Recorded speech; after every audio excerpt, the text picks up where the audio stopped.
네, 오늘 창세기 26장을 같이 한번 보시겠습니다. 창세기 26장은 이삭의 이제 말년의 이야기를 다루고 있습니다. 이삭은 아버지 아브라함이 100세에 하나님의 약속으로 얻은 아들이죠. 우리가 창세기 앞에서 20장에서 보았듯이 이제 아브라함은 그랄의 이삭을 보게 되거든요. 이제 그랄 땅은 어떤 땅이냐면은 이 지중해 해안 근처에 있는 땅인데, 그리고 이제 그 당시에 이제 아비멜렉이 왕으로 있었고, 또 팔레스타인에서 애굽으로 가는 길에 있는 곳이 바로 그랄 땅입니다. 이곳에 어떤 일이 있었냐면, 오늘 절에 보니까 흉년이 들었다 이렇게 얘기합니다. 이삭이 살고 있는 곳이 바로 이제 부엘라 헤로의 근처죠. 이곳에 아브라함 때에 첫 흉년이 든 것처럼 그 땅에 또 흉년이 들었습니다. 여러분, 흉년이 들면 어떨 것 같습니까? 아무것도 먹을 게 없습니다. 먹을 것도 없고 마실 것도 없고, 그래서 이제 물도 없고 사람이 먹지도 못하고 마시지도 못하니까 살 수가 없겠죠. 그래서 이제 이삭은 그랄에 있는 왕 아비멜렉을 찾아갑니다. 그런데 이제 하나님께서 이삭에게 나타나시죠. 그래서 이제 애굽으로 가지 말고 내가 지시하는 땅에 살면은 아버지 아브라함에게 약속한 그 모든 언약들을 넣어, 그리고 내 자손들에게 이루게 할 것이라고 하나님은 아버지에게 약속하셨던 그 약속을 다시금 약속을 하세요. 그래서 내 자손을 통해서 창대해지는 복을 받을 것이라 이렇게 말씀하십니다. 그러면서 이제 5절에 보면은 이제 하나님께서는 아브라함을 택하시고 또 자손들을 복을 주시겠다는 그 이유가 있는데, 그 이유를 말씀하세요. 5절에 나옵니다. 이는 아브라함이 내 말을 듣고 순종하고 내 명령과 계명과 내 율례와 내 법도를 지켰기 때문이라고 하나님 이렇게 말씀하십니다. 그래서 이제 그렇게 말씀하니까 하나님의 말씀을 듣고 이삭은 이제 그 땅에 살게 됩니다. 그랄에 다른 데 가지 않고. 자, 그런데 이제 이삭이 그랄에 살면서 우리가 보면 아버지 아브라함이 과거에 이런 일이 있었지 않습니까? 이제 자신의 아내를 누이라고 속였죠. 이제 그랬던 것처럼 자신의 아내 르브가를 누이라고 또 속였지 않습니까? 그 이유가 이제 아브라함과 똑같이 자신의 목숨을 지키기 위해서죠. 거짓말로 아비멜렉을 왕을 속이게 됩니다. 그리고 이제 이삭이 자신을 속인 것을 알고 이제 그 이삭에게 이제 왕이 물어봅니다. 너 왜 그랬냐고. 왜 그랬는지 그 이유를 물어보니까 이삭이 이렇게 대답하죠. 사실은요, 제 아내 리브가가 너무 아름다워서 사람들이 제 아내를 탐내가지고 혹시 나를 죽일지도 모르는 그 생각이 그만 제가 거짓말을 했습니다. 속인 이유를 말했습니다. 그러니까 이제 왕이 그 말을 듣고 이삭을 지켜줍니다. 11절에 이렇게 나오죠. 모든 백성들에게 명하여 이삭과 그의 아내를 범하는 자는 다 죽일 것이다. 이렇게 하면서 이제 이삭과 가족들을 신변을 보호해 줍니다. 자, 그로써 이제 이삭이 그 땅에 농사 지으면서 잘 살게 되죠. 농사를 지으면서 100배의 수확을 얻고, 또 하나님께서 복을 주셔서 오늘 성경에 보니까 창대하고 왕성하여 마침내 거부가 되어서 양과 소가 떼를 이루고 종이 힘이 많아지게 되었다. 이렇게 성경 기록을 합니다. 자, 그런데요, 이삭이 잘 되는 것을 보니까 이 질투하는 사람이 생기게 됩니다.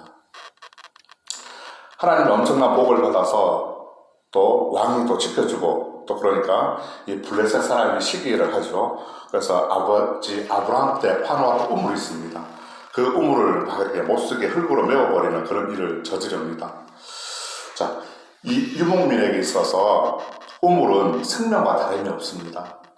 그 나라는 비가 잘 오지 않죠. 그렇기 때문에 이 우물은 생존과도 관련이 깊이 되어 있습니다. 또 이 자기의 생업과도 직결되는 그런 중요한 곳이 바로 우물입니다. 우물이 있어야 먹고 또 물을 마실 수 있기 때문에 살아갈 수 있습니다. 또 우물은 개인 소유이기 때문에 정말 자기에 있어서 중요한 재산이죠. 자, 이런 중요한 우물을 못 쓰게 막고, 또 심지어는 또 자기를 지켜줬던 왕도 이런 얘기를 합니다. 네가 우리보다 크고 강해지니까 여기서 떠나랍니다. 쫓겨나죠. 쫓겨나니까 이제 그랄 골짜기에 장막을 치고 이제 살게 됩니다. 그 골짜기에 이제 정착을 하기 위해서 아버지 아브라함 때 팠던 그 우물들을 다시 파기 시작합니다. 그 우물들은 아버지가 죽은 후에 블레셋 사람들이 막은 우물이었거든요. 근데 이삭의 종들이 골짜기를 파가지고 샘이 나오는 곳을 찾았습니다. 그런데 이제 싸우기 시작합니다. 그랄의 목자들과 이삭의 목자들이 서로 그 우물이 우리 거라고 싸우게 되죠. 다툼이 일어납니다. 그래서 이제 그 다툼 가운데 이삭이 양보합니다. 이삭의 양보로 다툼을 피해서 자리를 옮겨가지고 다른 우물을 파기 시작하죠. 그러자 이제 다툼은 더 이상 일어나지 않게 됩니다. 거기서 이제 이삭은 다시 이제 부엘셀바로 올라가거든요. 그날 밤 하나님께서 또 이삭에게 나타나셔서 나는 내 종 아브라함을 생각해가지고 내가 너와 함께해서 너를 축복하고 내 자손을 번성하겠다고 이렇게 말씀을 하십니다. 그래서 이제 그곳에서 하나님께 또 예배하고 거기다 장막을 치고 우물을 파는 이야기가 나옵니다. 그리고 이제 그 뒤에 이제 26절부터 33절까지 내용은 아비멜렉이 이삭을 찾아옵니다. 그래서 서로 동맹을 맺는 이야기가 나옵니다. 더 이상 싸우지 말자는 건데요. 블레셋 땅 부엘셀바에서 약속을 하고 평화의 동맹을 맺은 이유가 보면은 우리가 읽지 않았지만 28절에 나옵니다. 28절에 보시면은 이렇게 얘기합니다. 여호와께서 너와 함께 계심을 우리가 분명히 보았으므로 이렇게 성경을 기록합니다.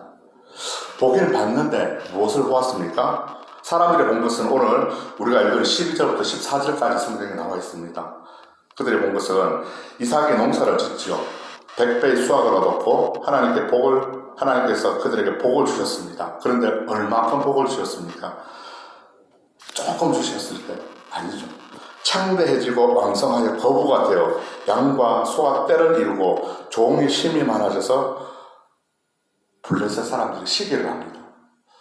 하나님을 믿고 하나님 복 주시니까 너무 잘 되는 걸 보니까 시기한 거죠.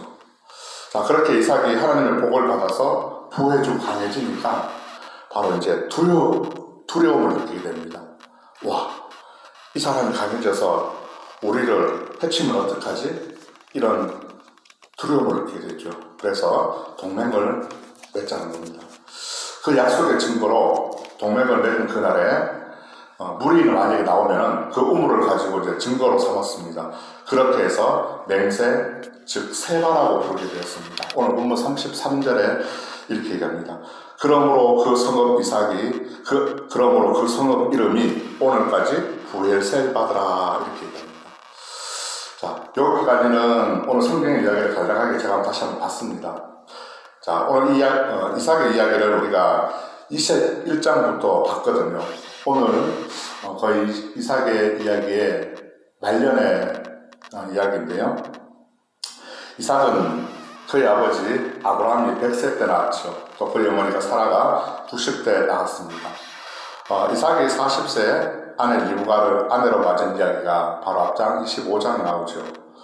그의 아내도 힘들게 임신을 합니다. 20년 동안 기도해서 얻은 쌍둥이 에서와 야곱을 얻었습니다. 이삭은 웃음이라는 뜻을 가지고 있습니다. 웃음.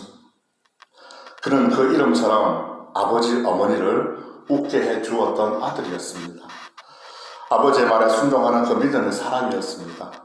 또 우물로 다툼이 일어났을 때는 양보하는 모습도 있었습니다. 저는 이 이삭이 아버지의 믿음을 정말 똑 닮았다는 것을 한번 느꼈습니다. 우리 이런 말이 있습니다. 부전자전이라는 말이 있죠. 그 말처럼 아브라함이 하나님의 말씀을 따라서 순종하고 또 모리아산에서 이삭을 바치라고 했을 때 어땠습니까? 한치의 망설임 없이 하나님의 말씀에 순종했던 아버지입니다. 그 아버지처럼 오늘 이삭도 보면은 흉년이 들어가지고 먹기 살기가 어려워서 다른 곳으로 가려고 했지만은 하나님은 어땠습니까? 애굽으로 내려가지 말고 내가 지시하는 땅에 살라고 했을 때 이삭은 하나님의 말씀에 그대로 순종합니다. 100% 순종합니다. 하나님은 아브라함에게 하셨던 그 약속과 아브라함이 하나님의 말씀에 순종해가지고 행했던 그 믿음의 삶을 아들이 이삭에게 들려주었습니다. 오늘 아브라함이 하나님의 복을 받은 이유가 뭘까요? 5절에 보시면 이렇게 얘기합니다. 아까도 말씀드린 것처럼 이런 아브라함이 내 말을 순종하고 내 명령과 내 계명과 내 율례와 내 법도를 지켰기 때문이다 말씀하십니다. 한마디로 얘기하면은 말씀을 믿음으로 순종했던 것이죠. 자, 이삭은 흉년을 만나서 애굽으로 가려고 생각했습니다. 흉년은 고난입니다. 믿음의 사람들도 평생을 살아가는 동안 여러 번의 고난을 만납니다. 아브라함 때도 흉년이 들었고 또 이삭의 때에도 흉년이 들었습니다. 하나님 앞에 믿음과 순종으로 살아도 흉년은 찾아옵니다.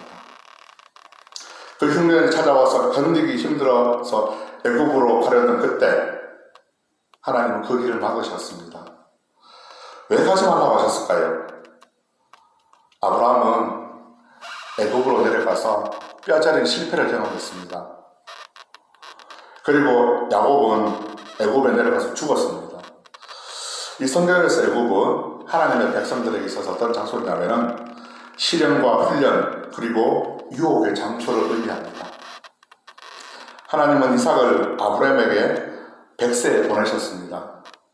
늦은 나이에 웃음이란 이름을 가지고 태어나서 그는 이 땅에서 순종과 온유의 삶의 방식을 가지고 믿음의 삶을 살았습니다.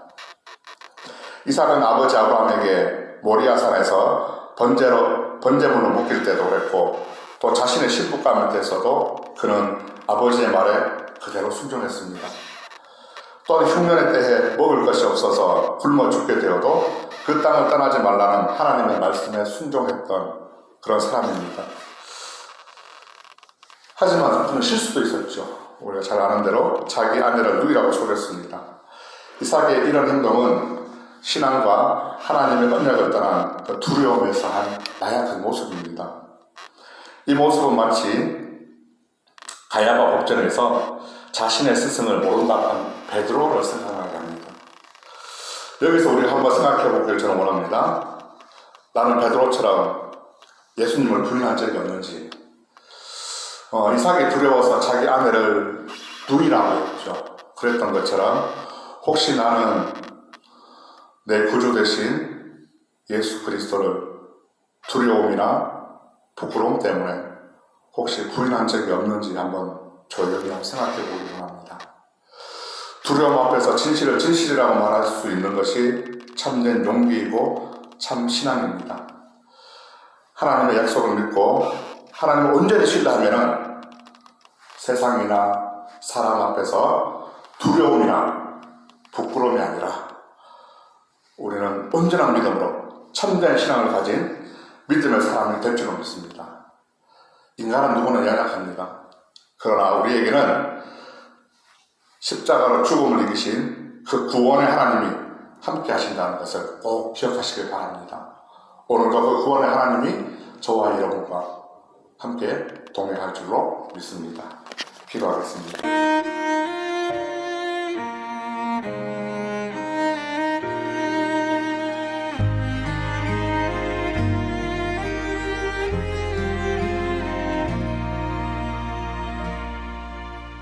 나는 하나님을 예배하는 예배자입니다.